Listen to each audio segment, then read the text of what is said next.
All right. Welcome, everyone. This is Unit Masters Cohort 7, and we are live with our third mentor for this session, for this cohort, Gleb Dudka. We're so happy to have you here with us. A short little introduction on Gleb. He is a senior associate at Greenfield One, one of the largest crypto funds in Europe, a Berlin-based VC fund with a portfolio of leading projects. Gleb actually introduced staking nodes to Deutsche Telekom. We're very curious to hear about this and the intentions behind it. I've also read on your bio that you live blockchain, so it is your passion, and your superpower is to make your passion your job. You're an advisor, builder, and lecturer in this space, and enjoy modeling blockchain network economics as well as business models for infrastructure providers. You support public blockchain networks with infrastructure services such as staking, validation, generalized mining, and structuring crypto asset business models around these. That's your passion. So that's a mouthful. And everyone on this call has, a lot of questions in regard to just the basics, right? People here are blockchain enthusiasts. Some of them are entrepreneurs in this space, and they're deep in this space already, but there's always something new to learn. So Gleb, I would love you to take the stage and maybe introduce yourself and share a little bit about your story, your passion for blockchain and what drew you into it, and some of the great work you're doing. Stage is yours. Thank you for being here with us. Okay, yeah, appreciate the invite. Thanks a lot. Yeah, like he already mentioned a lot of stuff I do, but yeah, I guess I'll try to shortly recap that. So yeah, as already mentioned, I'm Gleb. I'm originally from Ukraine, and I've came to Germany to study business and economics, and basically after that I went very fast into the blockchain space since 2016. And since then, I've been working full-time in the space, starting with a venture capital firm, like a small incubator / venture capital firm here in Berlin. And after that, I was getting deeply involved in staking and validation, providing infrastructure for Web3. I'll cover that in a bit. And I joined joined Deutsche Telekom, the big telco, like the big corporate, where we basically bootstrapped the mining, like the generalized mining or staking unit. And after that, in May this year, so quite recently, I decided to come back to the investment space, and I joined Greenfield One. So yeah, and the Greenfield One is a crypto VC in the space. We are currently in our we closed our third fund of 160 million, which would make us the largest fund in Europe by the amounts raised. And yeah, I think the thesis for the fund has been still rather broad since its inception in 2018. So when 2018, the core layer ones, the main kind of thesis back then was investing in layer ones and the core infrastructure for the space. I think because in 2018, 19, we saw basically a large decline in tokens, both both price-wise as well as kind of philosophically. I think people were really coming to what is the essence behind the chains, what is the thesis. So I think from the large layer one investments, we did Near, Celo, Arweave, Flow, and then kind of as DeFi started to ramp up, we were the first investor in projects like 1inch, Liquity, Vega, and then basically right now recently some of our investments as NFT and play turn space has been on the rise. Some of our investments such as Flow and Arweave have been basically kind of merged into that, because Arweave is now one of the projects basically providing infrastructure for NFTs, like a permanent storage, right? And yeah, we've been play turn with the Yield Guild games, and also there are some investment deals which we'll soon announce around digital fashion for the metaverse. Yeah, so that's probably around the fund, and I guess I can just briefly give I guess there are two perspectives which I would like to give, and yeah, and maybe there's one major thought or like major concept is the active network participation. So that's what kind of my job within the Greenfield One is as well, to look at these networks, analyze them, and see what are the ways of basically getting involved beyond just, I mean, holding tokens, right? Holding a token does not really take much. But you really have, because all of these tokens have utility, and each of these networks basically has all sorts of roles you can perform in this network, like both on the demand side and on the supply side. So that's kind of, I guess, the overarching theme, I guess, of the talk or of the session.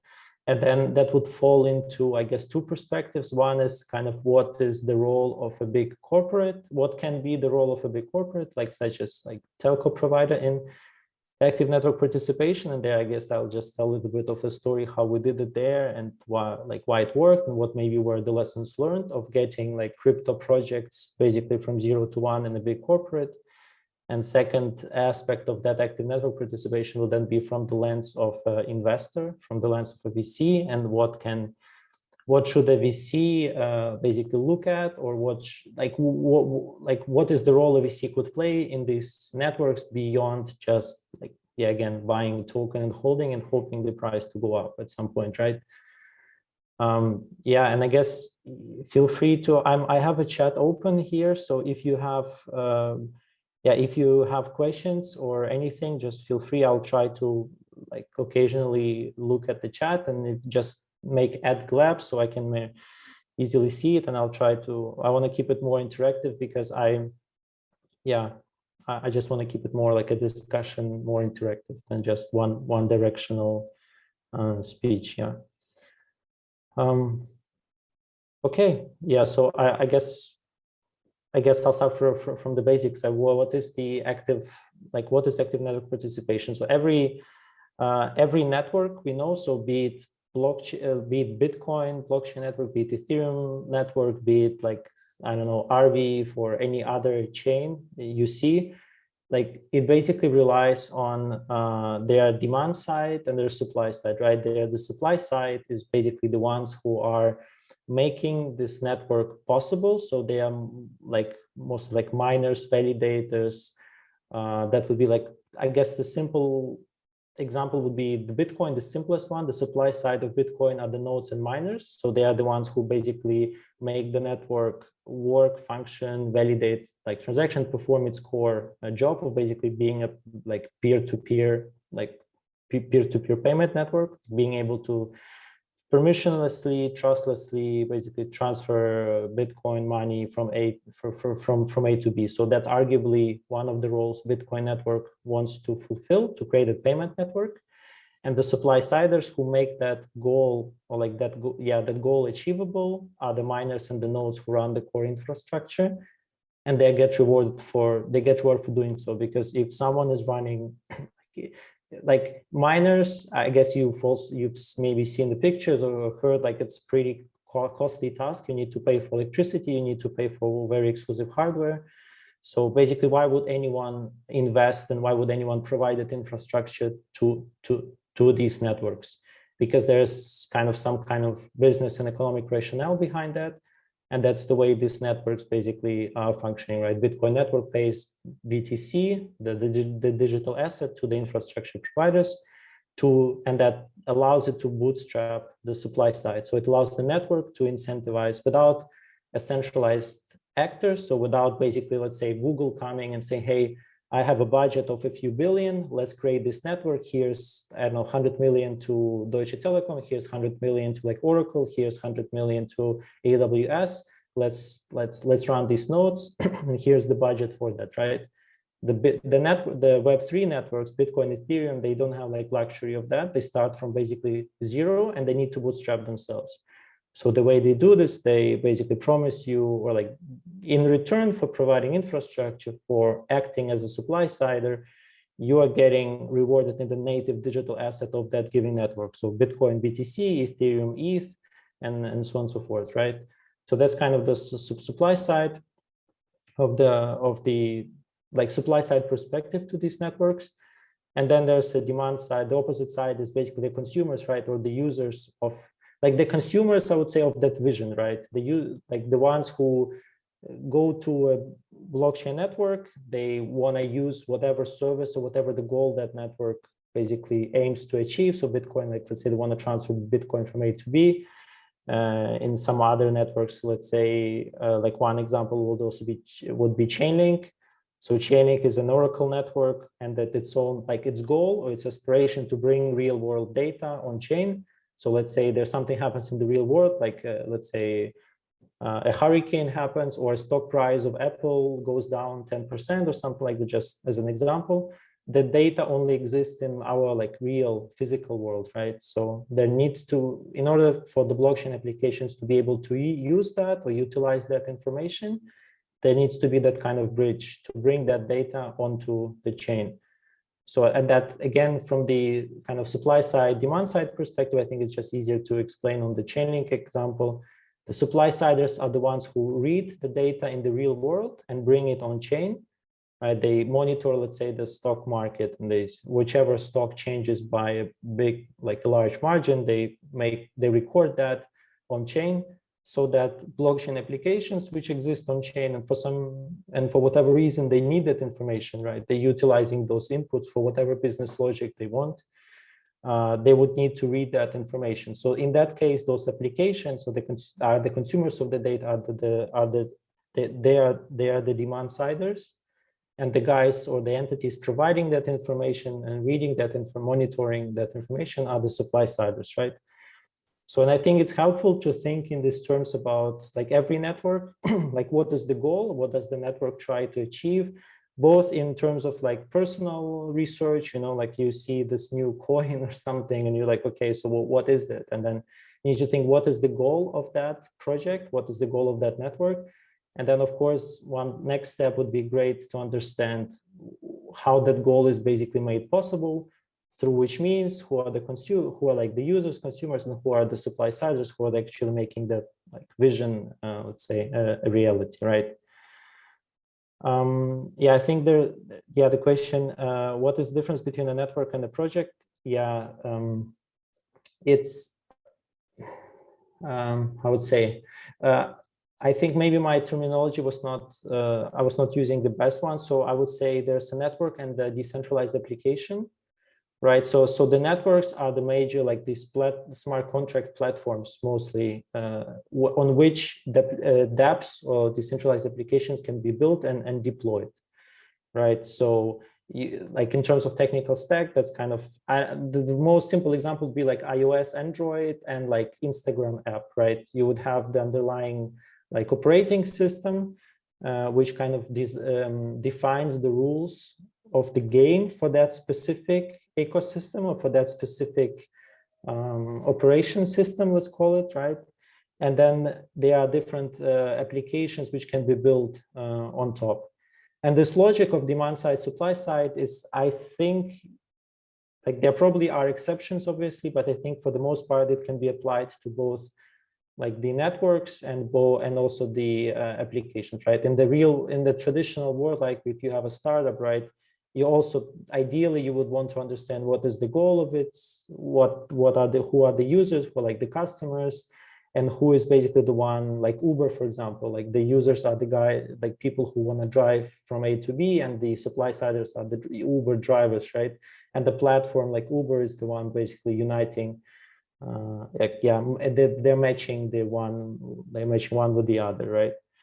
So and that so I personally like that way of thinking and when looking at blockchain projects, and I think that's also applicable for both the like investment, that's kind of the VC angle here, or also as any sort of enterprise like project or enterprise, kind of enterprise way of thinking. So, and I guess kind of the first part of the story, which I wanted to say, was the journey of like kind of how we did it with Deutsche Telekom. So there's a lot of, well, when I joined Deutsche Telekom, I joined as an enterprise blockchain consultant. Okay, I guess I'll make one small detour. So in blockchain space, there are two kind of types of blockchains. There are public blockchains, there are private blockchains, right? So the public blockchains are all the blockchains which you can see where the native digital assets traded. So that, for example, Ethereum, Bitcoin. So those are the networks where you can see the total state of the network, and you can participate in these networks both as, let's say, demand side or supply side, or without any permission, or without having to ask anyone, and no one can basically exclude you from participating. So those are the public blockchains. And they are also like private blockchains, or also sometimes they refer to permissioned blockchains, right? Where the access to usage, or like seeing the data, seeing the state, or participating is basically permissioned or completely closed, only to like whitelisted, or only to the parties who, like, you have to specifically give permission to participate. And if you would like think of it, like who would be the primary user or like primary developer behind private, those are basically corporations, because they want to, I guess they're concerned about data privacy. If they want to build some kind of use case, they're concerned that the competitor is not like seeing kind of sensitive data and so on. They're probably worried about exposing some user data due to the privacy regulations, so on and so forth. So that's like, there's this concept of private blockchain networks. I have like reasons to believe, or from my experience, I'm not a big fan of private blockchains, because I believe they are just that they are distributed database. So nothing which a private blockchain can do was not impossible with like just with the database, like, or like in like Microsoft SQL database or something like that. The only thing which made the blockchains kind of different than those like append only databases, for example, are the digital assets, or like the native digital assets, and all of these incentivization mechanisms, which also kind of described, right? You start a network from zero, you need to incentivize the supply siders.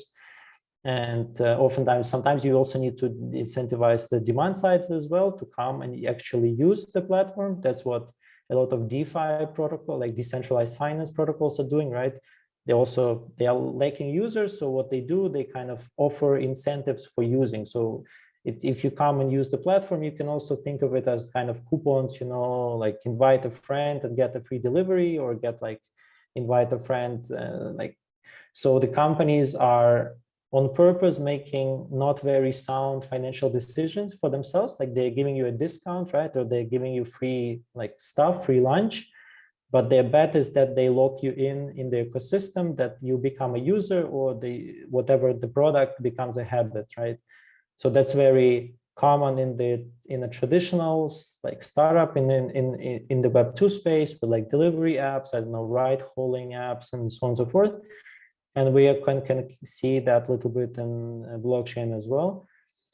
But yeah, I guess I'm I'm drifting a little bit away. So basically, when I joined Deutsche Telekom, it was mostly private blockchains, and which in my view were not like really bringing anything new to the table. So I decided to, okay, let's basically like do a project which I would like to do. So I don't care about what they are doing. Let me convince them that something I want to do is actually also beneficial and like good for the company.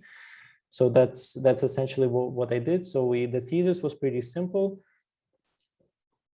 Big telco company like Deutsche Telekom has been historically providing public network infrastructure. So all the telcos, they've been operating in the phone, like for the phone, they were building infrastructure. They were building like this masts, like wiring and stuff. For Web2, they're building data centers. They're like doing optic cables, like building the infrastructure for the Web2. And if we think one step further about Web3 and about these like networks like Ethereum, Polkadot, etc., they are the new kind of the new version, or like they're the new public networks. Then it's very easy that it's kind of argument that since they have provided historically that infrastructure, they should also do the same for the Web3. And in the Web3, that infrastructure takes form of like miners, validators, nodes, right? So that kind of makes it actually a core business for a company like Deutsche Telekom, I mean, or like other, name any telco provider, Swisscom, Vodafone, I don't know, or like even also Google and those guys. Yeah, and the only thing different is here that the business model is different, because you earn these digital assets, as we discussed, right? You are incentivized to do so in form of native digital assets of these networks. So be it Ethereum would be ETH, Polkadot would be DOT, and so on and so forth. So as soon as you as a company can figure out how to actually, all the process side of thing around digital assets, so like how do you custody it, how do I sell it, like buy it, sell it, where like do I custody it, how do I tax it, what is the legal status of that any particular asset, how do I account for it, and so on and so forth. As long as you figure those things out, for IT service provider, that's actually like doing core business, because when running these nodes, you need to optimize for security, uptime, high availability. So exactly the same you need to optimize when running infrastructure for like a bank. So, and that's where basically this thing kind of, it took almost 2 years, I think, to figure out all of the internal things around like digital assets. But yeah, as we figured them out, it was very like, yeah, it was very fast. I think it was definitely very profitable. I think on the one project, we broke even on the whole project investment in 24 hours. Yeah, and we did chaining. So why I brought chaining? So basically, we were running a chaining node. So we are basically actively monitoring different like stock market like prices, digital asset prices, and bringing them on chain and then to allow applications to basically utilize that data. Then for Flow blockchain, we're like running a validator, so kind of validating all the transactions in the network, and again like earning fees for doing so. And also with Celo, which was like the last network we launched before I left, we also had to buy Celo on the balance sheet. So that was kind of another challenge. So one thing is just running the validators like in the network, but another thing is to convince a big company, also like with German government being as a part like shareholder, to basically that crypto asset, like the digital asset, is a valid like investment, or like that's the valid thing. Of course, there's a lot of criticism in turn, like there are a lot of people who like oppose it or who don't understand it, like I would say who don't have time or willingness to or interest to understand it. So yeah, but what helped us, and I think that's going to be my transition to kind of a VC way of thinking, is that there's a notion called blockchain life cycle, which is network life cycle investment thesis. So the thesis, the concept is basically that each network goes through a certain life cycle, right? Initially, before especially in the blockchain space, if you want to start your own, let's say, network, your own blockchain, you would ideally need, just like in a traditional world, you need some funding. So you will go out and fundraise to hire people to build this thing. And the network back then, at that point, the network itself is not yet in existence. So you would fundraise, and then you would promise people to give them in return like tokens, like digital assets of that network in the future. So that's very much like a VC stage. You invest in a company before there's like any tangible product traction. That's the first stage. And the second stage would be when you start the network, you need to bootstrap the supply side, right? You need to make sure that there's enough. In case of chaining, there's enough oracles. So oracles are those companies which are basically reading the data and bringing it on chain. Let's say if we were to start Bitcoin network tomorrow, we would need a lot of miners to make the network secure right away. So that's kind of the second stage. You need to provide that infrastructure. That infrastructure needs to be very professional.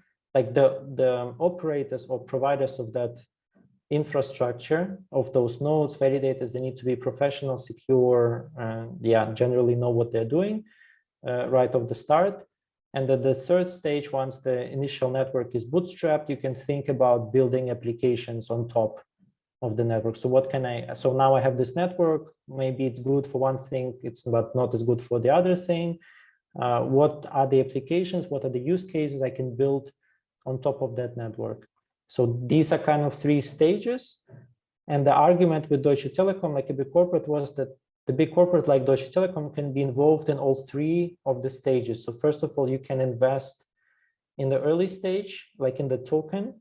So you get like the financial upside. Then you can, once the network is basically entering the 2nd stage, Deutsche Telekom can also run nodes like right off the bat and make it like in a secure, professional, whatever way.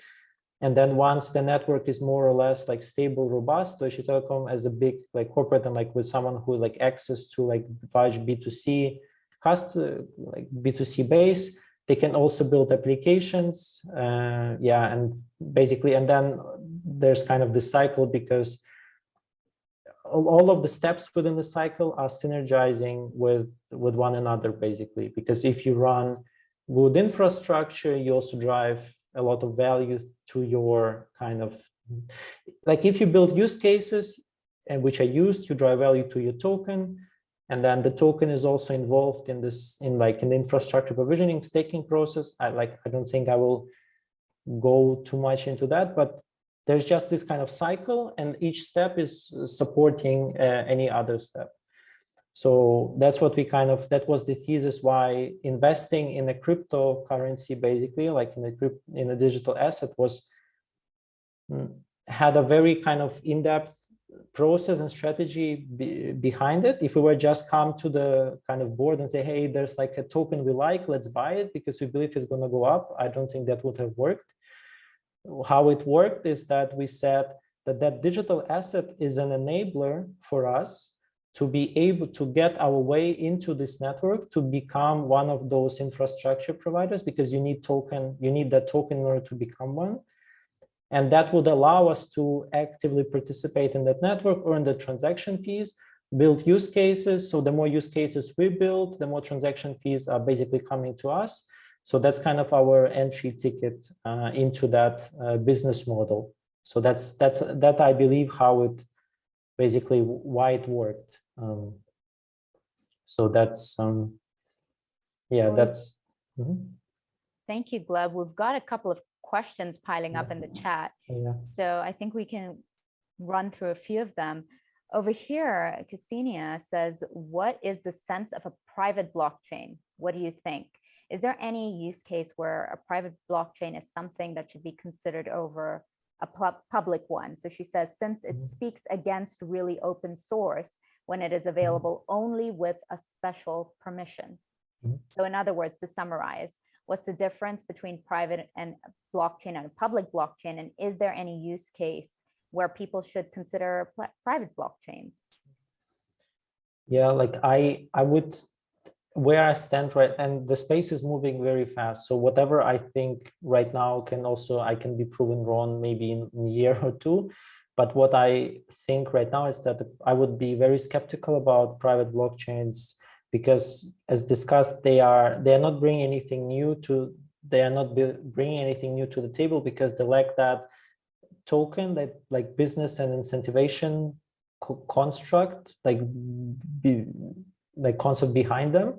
And that's the only thing which makes blockchains actually unique and like better, or I mean, in some things better, in some things worse, but it's the only thing which differentiates blockchain from like a pen-only distributed database, which exists like since, I don't know, 20 years. And I would then, so building a private blockchain is in a way kind of taking the worst of two worlds. You take the kind of private, you take the closed nature of the system from the old distributed database, but then because the architecture is different, it's more like running a blockchain is more expensive and more also complex, because you have to take care about these different nodes and how they are basically communicating with one another. So you take the hard stuff from blockchain, but you keep all the stuff from you don't bring any new feature basically you don't bring any new feature to the mix. So that's kind of the business rationale behind this. The open source rationale, I think it's more philosophical. It's like yeah, like it's where do you believe the world is kind of moving? Is it moving more towards like open source or closed source? I'm obviously, because I'm in a space, I'm the on open source side.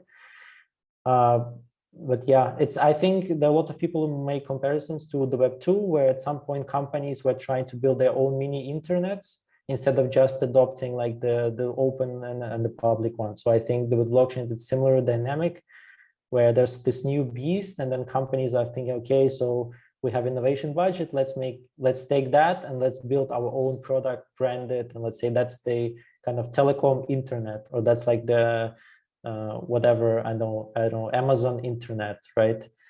But I think with blockchains, everyone should use, like not everyone, but like, I guess the vast majority of the economic activity I would expect to happen on the public ones, where the enterprises, something like Deutsche Telekom, like the same way we did with Deutsche Telekom, they should not try to build their own versions of blockchain, but they should become the infrastructure providers and enablers for the people to build stuff in the open source way. So with Chainic Node, we were bringing data onto the blockchain so that the guys, or like companies or projects developing on top of Ethereum in this case, and use that data for like whatever, building a DeFi application, can do that.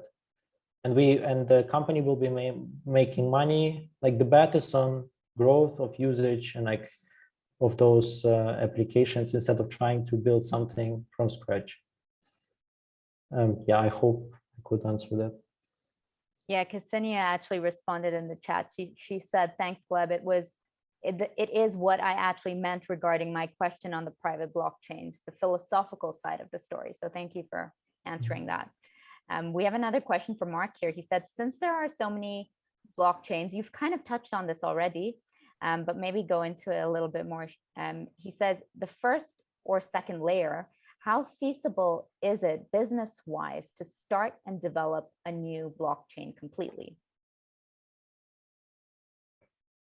So in other words, if you were to go off and build on Ethereum or, you know, on Polygon or what have you, versus creating your own mainnet.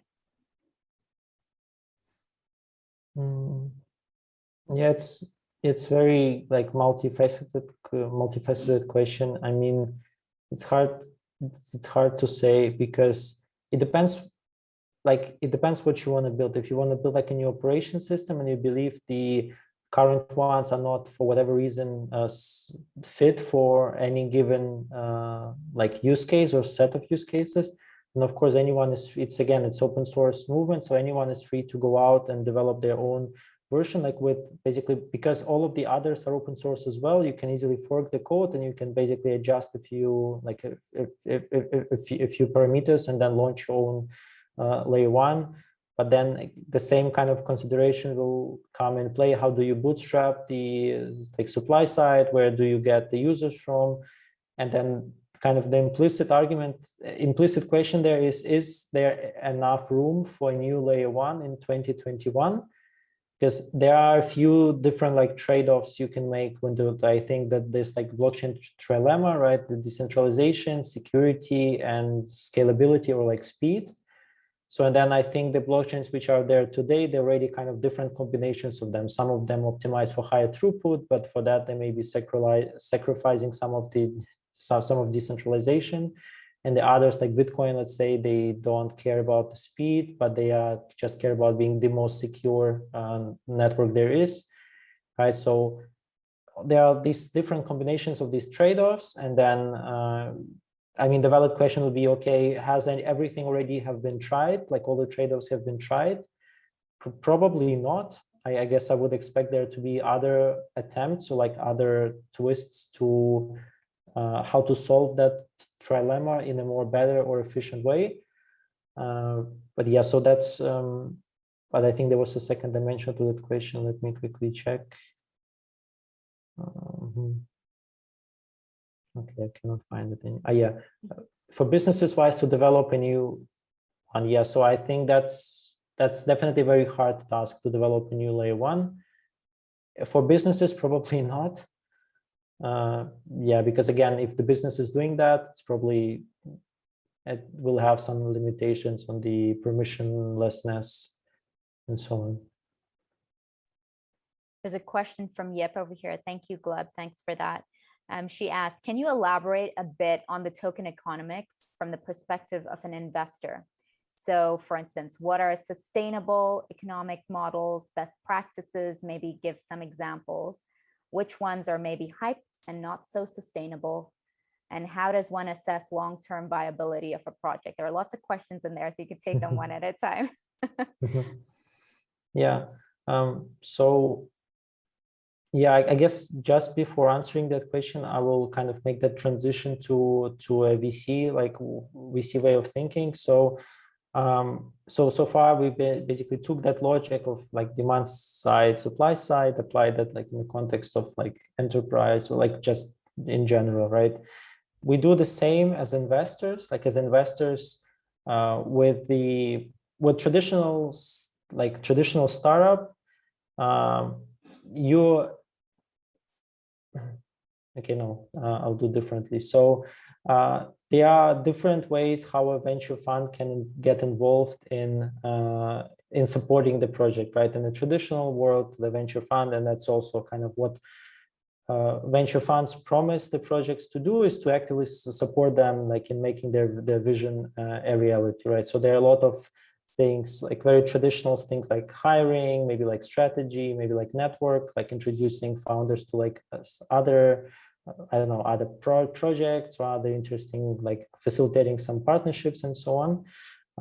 In the Web3 space, in the blockchain space, because the investors end up holding the token, and token is this very programmable like asset. You can use it to do many things in the network, and you can participate in with the token. You can participate both maybe as a like demand sider, so you can stake that in order to secure the network and earn some kind of yield for doing that, or you can take the token and basically maybe bootstrap your own like node or your own validator. So as a crypto VC, you have to think about ways how you can, what are the new ways of being able to support the projects beyond just like buying into them and all of the traditional stuff like hiring, network, and so on and so forth. And that's kind of the lens through which also a venture fund ideally should look at the things, in my opinion.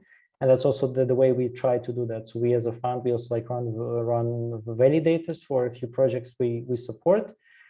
And one of the main questions, which I guess I'm asking, kind of transitioning to the question, is one of the main questions I'm asking is, what is the token? What is we actually buying? So as a venture fund, you invest, and in return you get a token. So what is that you're actually buying? And I just had like yesterday a call where the guys were talking a lot about the product and about NFTs. And like they had, okay, so we have this many partnerships and we have this new NFT project, and the NFTs are so cool, and the NFT will have like utility. It will be a ticket, it will be like everything. But then like you have to ask, so, but we are investing in token, we are not investing in NFTs. So could you please tell me what's the utility of the token in this system? And that's where most of the, especially like, let's say, newcomers, and they kind of not, especially in the NFT space, there's a lot of focus on the NFTs themselves, but there's very little focus on economics and the business model of the platform, which is basically creating or selling these NFTs and so on, right? So yeah, we as investors, we have to basically really think about what is that we are buying, because yeah, that's the product we are purchasing, and how can we use that, and what is the fundamentals behind this. So what are the sustainable economics models? I guess like digital assets, I think they have different sorts of utilities which you can like bundle in a few categories. So one is I think one is kind of a claim on transaction fees. So a lot of these networks, they are or like especially like the decentralized finance protocols, they are earning some kind of fee from their users. Let's say I trade an asset A to an asset B, and there's a small tiny commission involved there, which goes to the token holders of that particular, let's say, decentralized exchange in this case. So that means that the tokens, that the protocol itself, this decentralized exchange protocol, is earning some kind of fee, or like is earning money from the activity which it facilitates. And then the question will come, okay, how do I distribute that? So now I'm earning something. how do I distribute that? One of the, I guess, more organic things, like organic value drivers for the token would be that I, as a token holder, I get exposure to a part of like protocol earnings of that given project, right? So that would be like, it could be one example of a token model, which is also like pretty sustainable, and it's pretty also easy to understand and easy to model. So you can look at it and say, okay, so if I expect the adoption of this decentralized exchange or of this lending protocol to go up to that amount, how much earnings would that mean for the protocol? And looking at it from the token holder perspective, or like investor perspective, how much of that would basically trickle down to me, or how much of that will we see in form of the value of the token itself, because the token is kind of giving you the right to like future cash flows or stuff like that. So that's kind of one model, to one way the token has utility. Another way, I think very popular right now, is governance. So basically the token gives you, let's say, one token, one vote pretty easily. So whenever there are decisions made on the protocol level, so in case of a decentralized exchange, let's say the fees they were taking, let's say 0.1%, or they were not taking any fees at all. So now I, as a governance token holder, of that protocol, which has also governance function, I can basically vote on, let's say, switching on the fees, let's say going from 0% fees to like 0.1% fees on each trade, or going from 0.1 to 0.3 or whatever. And that function arguably also has some value, because you can basically tweak some parameters in the network, and you can basically you can decide where the protocol goes, and sometimes you can also make it that there's some value trickling down to you in the future, even though it's maybe not even like you're not getting anything today, but the governance right would allow you to change that in the future. Right, so that's one. But in a contrast, I guess, to the first one, where you get a claim on the fees or protocol earnings, that's the most harder to model, kind of from the conceptual and financial. Like, what is the governance? What is the vote valued? Like, what's the value of a vote? Right, so kind of I would say there are two, this spectrum of utilities. One is the more very calculable and very transparent, these are protocol fees, and they also resembles a lot like the traditional markets. And the second one, which is very crypto native, is governance, where it's very hard, especially if you are like investor analytical, it's sometimes very hard to price that vote. So, and then in between, there are different kind of token in between that spectrum. There are also other other models. Sometimes the token is used like as a payment token, let's say, kind of within this, like you're in the marketplace and you can only buy stuff at that marketplace with that particular token, right? So that would be example, I guess, something like a play to earn game, or like a game in a, like the blockchain game, where all the gaming economics, like buying, I don't know, like pets or buying like boosters or buying things, is only possible in the token of that given project. So that could also be a kind of a payment mechanism to the payment utility to the token. Sometimes, yeah. So that's, I guess, payment governance, kind of protocol fees. So sometimes of the big cluster, the big value cluster, so the token allows you to perform some sort of work in the system. And one of the examples for that, of kind of referring to what I said before, would be Celo and kind of the Deutsche Telekom thesis. We needed to buy the token in order to allow us to participate in that network and run the validator and earn fees for doing so. That kind of work token, it's like a right to perform work in the system, right? And every token is then a combination of these two. So a token can have governance function plus the protocol fee function. It can be the payment function plus like be as a discount coupon for whatever. So I hope I didn't I didn't miss some of the things, but it's because the token nature is very programmable, you can program it to do whatever you want it to do. So the design space for token utility is pretty open, and it's like changing very fast, and there's a lot of like hundreds of different cases. So it's really up to a person's imagination how to design that. and also so that it's not gameable or exploitable in the end. Yeah. That's awesome. Thank you so much for that, Gleb. There is a follow-on question. How does one assess the long-term viability of a project? So how do you really, what are the factors you look at to say that this project is really going to stand the test of time versus just be one of those?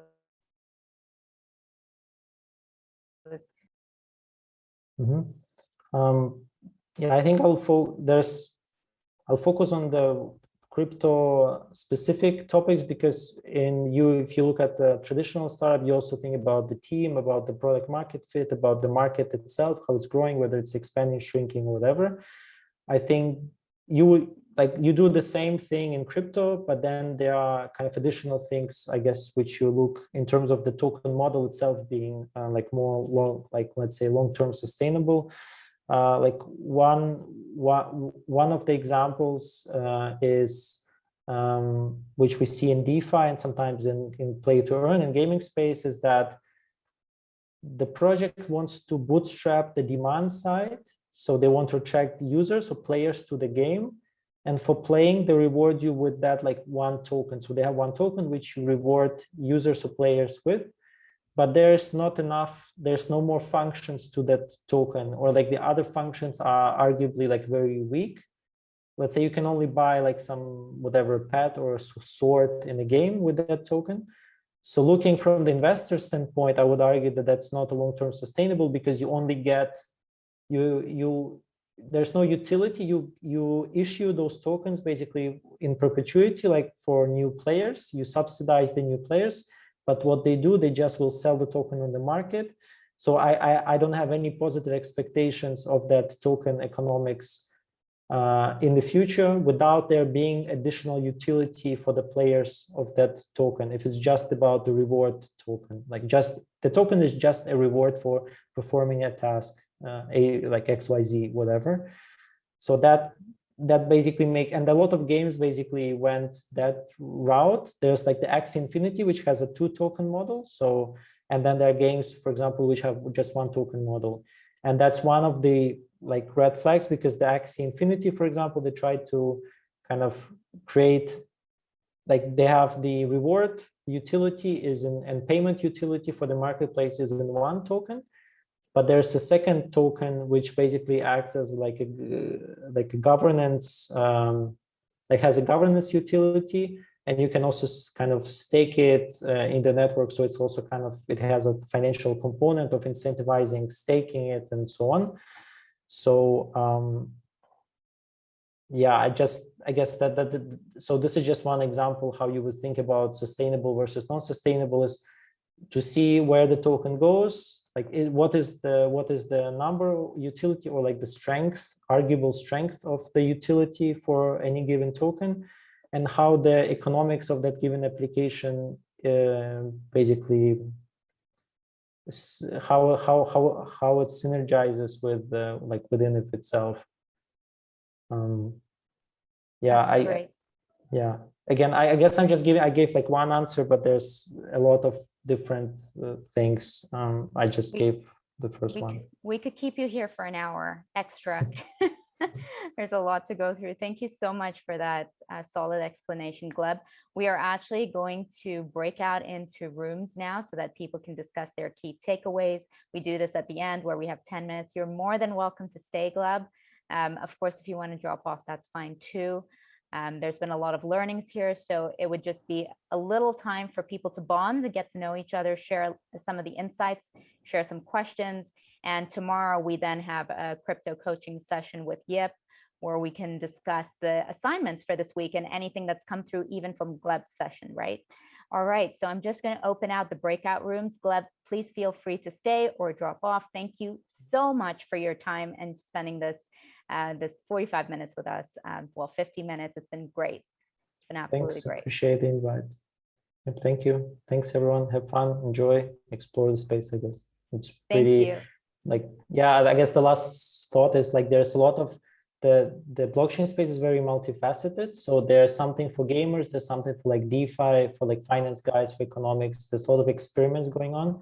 So I have a very strong like belief that you can find your own, like whatever you like in the normal world, let's say, you can find the representation, or you can find the projects working on that, on like innovating on that in the blockchain space. And I would just encourage anyone to explore that and find whatever they like. There's always so much to share. We're really excited to welcome you all back tomorrow for the crypto coaching session. Yip's going to be leading that. For those of you who want to discuss this week's assignments and even the talk today or the talks that have happened last week, do chime into that. It's at 1 p.m. UTC. And then we've got our 4th mentoring session on Thursday. So great to have you here. And it's so much nicer to see your faces in video. You know, got so many black boxes. I love to see like the smiles pop up every now and then. So yes, definitely. I mean, with the following mentors that are to come, and I see Lorenzo has a little friend as well. So in the sessions, she can be your friend. No, she's a lot more demanding for me.